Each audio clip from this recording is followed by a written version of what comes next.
అందరికీ నమస్కారం అండి. ఇప్పటి వరకు చూశారు కదా, అవినీతిమయమైపోయిన ప్రభుత్వం గురించి పెద్దలందరూ ఎన్నెన్ని చెప్పారో. రాజేష్ నాయుడు గారు చెప్పింది ఆరోపణ కాదండి, అదంతా ఆయన ఆవేదన. దయచేసి అర్థం చేసుకోవాలి. నిజమైన సంక్షేమం ఏంటో తెలుగుదేశ ప్రభుత్వం, కూటమి ప్రభుత్వం మీకు తెలియపరుస్తుంది.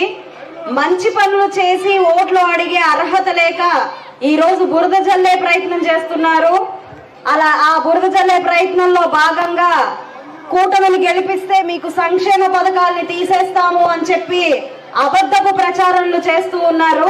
పెన్షన్లు ఎత్తివేస్తాం, వాలంటరీ వ్యవస్థని రద్దు చేస్తాం, ఇళ్లని ఇవ్వము అని చెప్పి రకరకాల అబద్ధాలు చెప్పి పేద ప్రజలందరినీ భయభ్రాంతులకి గురి చేస్తూ ఉన్నారు. ఇలాంటి కల్లబొల్లి మాటలు నమ్మకండి. ఇంతవరకు ఏ సంక్షేమము, సరైన సంక్షేమము ఇవ్వని జగన్మోహన్ రెడ్డి ప్రభుత్వాన్ని మీరు గద్దె దించితేనే అసలైన సంక్షేమము, నిజమైన అభివృద్ధి అనేది మన రాష్ట్రంలోకి వస్తుంది. కాబట్టి మీకోసం ఏదైనా చేయడానికే మేమందరం ఈ రోజు ఇలా మీ ముందు ఉన్నాం. కాబట్టి మమ్మల్ని అందరినీ మీరు ఆశీర్వదించాల్సిందిగా కోరుకుంటున్నాను. ఎన్నో రకాలైన సమస్యలు మనకి ఇప్పటికీ ఉన్నాయి.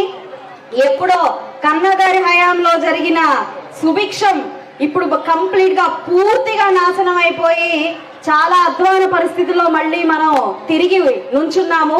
వీటన్నిటినీ బాగు చేసుకోవాలంటే ముందే మన నెత్తి మీద అప్పు పెట్టిన జగన్మోహన్ రెడ్డి ఏమీ చేయలేడు.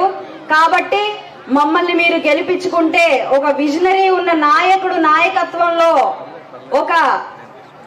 ఒక సంక్షేమ పదంగా ముందుకు పరిగెత్తించాల్సిందే అని మంచి మనసుతో వస్తున్న నాయకుల మధ్యలో పేద ప్రజలకు ఎప్పుడూ మంచి జరుగుతుంది. కాబట్టి మీరందరూ మమ్మల్ని ఆశీర్వదించాల్సిందిగా కోరుకుంటూ ఇంతటి ఘన స్వాగతాన్ని మాకు అందించినందుకు ప్రతి ఒక్కరికి పేరు పేరున ధన్యవాదాలు చెప్తూ సెలవు తీసుకుంటున్నాను.